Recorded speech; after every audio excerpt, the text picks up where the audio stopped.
with different materials than the whole castle. Puteți să observați că este construit din diferite materiale. The castle was built by King Ludwig II. Castelul este construit de Ludovic al II-lea. This is the inner courtyard. Acesta este curtea castelului din interior. Now, King Ludwig did not finish this castle. Împăratul Ludovic nu a reușit să termine acest castel. He died before it was done. El a murit înainte ca să fie finisat. This is a balcony view. Este balconul, privește la balcon. This is Hohenschwangau Castle. Alt castel german. Yes, it's another German castle, and it's just below Neuschwanstein. You can see You can see Neuschwanstein right there. Iar de acolo puteai să vezi celălalt castel pe care l-ați văzut. You can see my wife right here. Aceasta este soția mea. Her name is Joyce. Mă cheamă Joyce. Very important person in my life. Este o persoană foarte importantă în viața mea.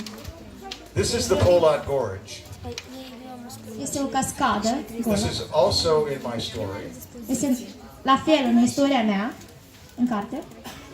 And this is a trail that goes down from the castle Neuschwanstein all the way to the parking lot where you park. Și acesta este drumul de munte de la castel.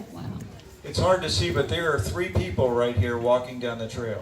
Este greu de văzut, însă acolo sunt 3 oameni care merg pe cărare. Yes, you have a question? Întrebări? Oh, you've been there. Great. So you know exactly what it looks like. Okay, the next picture, or there's a slide. Basically, we're going to talk about tips and tricks. Următorul fișier vom vorbi despre diverse metode de a scrie. Now, on the first slide I had, it said YA is equal to young adults.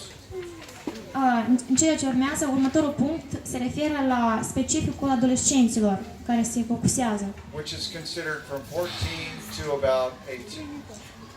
Vârsta care cuprinde 14 și 18 ani. Now, my books can also are written for 12 years old and above. Cartea mea de asemenea este scrisă pentru cei de la 20 de ani sus. We're going to talk about 3 different points. Vom vorbi despre 3 puncte diferite. YA focus means focus on teenagers. Ceea ce vom vorbi este focusat pe adolescenți. We're going to talk about the critical elements of writing. Vom vorbi despre niște elemente critice din scriere. And life experiences. Și despre viața mea, experiența din viața mea. How many people have traveled outside Moldova? Câți din voi au călătorit în afara Moldovei? Wow, that's a lot. Okay. How many people have, how many people have been to Germany? Câți din voi au fost în Germania? How many people have been to Ireland? Back here? Yes, okay, Ireland.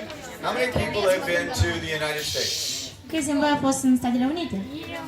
How many people have been to Japan? În Japonia?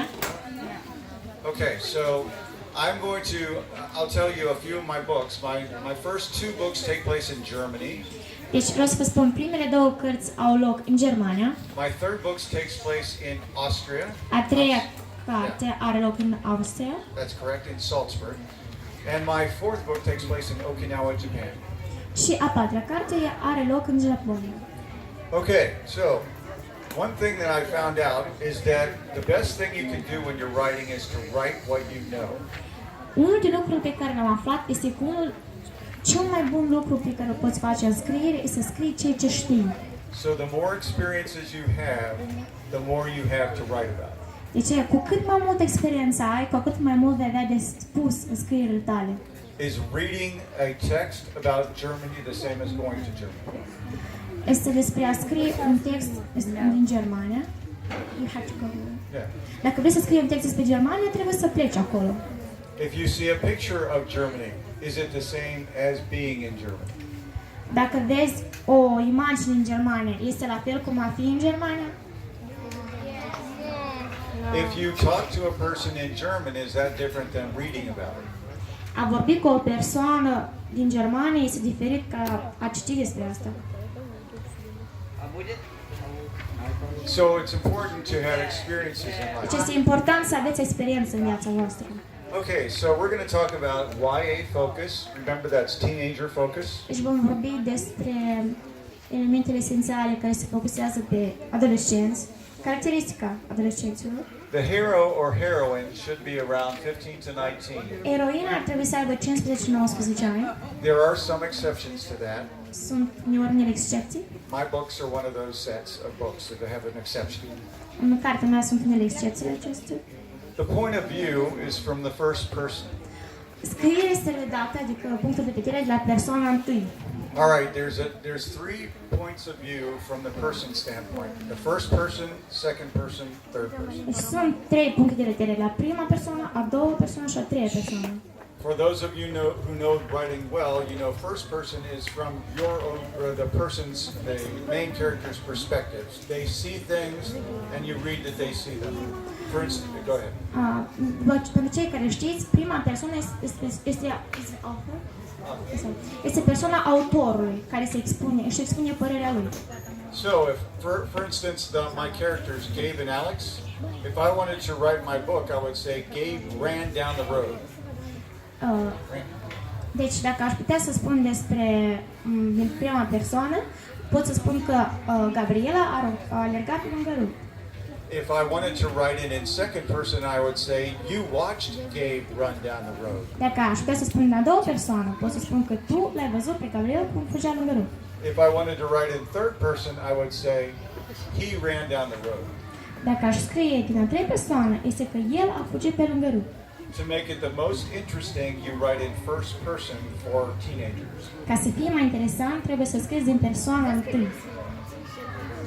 Pentru adolescenți. Let's talk about themes. Să vorbim despre diferite metode. So, what kinds of things are you interested in? Despre ce vă este interesant ca să citiți? Ce vă interesează? Go ahead, Fox. Adventures, yes. History. What's that? Traveling. Travel, yes. Personal development. Music. Music? Music. Mystery? Da. Yeah, okay. Horror. Oh, some people like horror, yes. Adventures, yes. Motivational, okay. If I want to read a motivational book, yes, go ahead. I didn't hear that.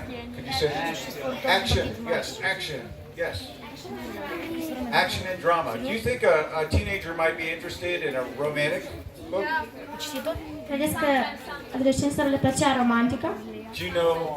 Yes, sometimes. 80% of the people that read romantic books are women. Did you know that almost 80% of the readers in the adult world are women? Știți că 80% din cititorii de romane sunt adulți?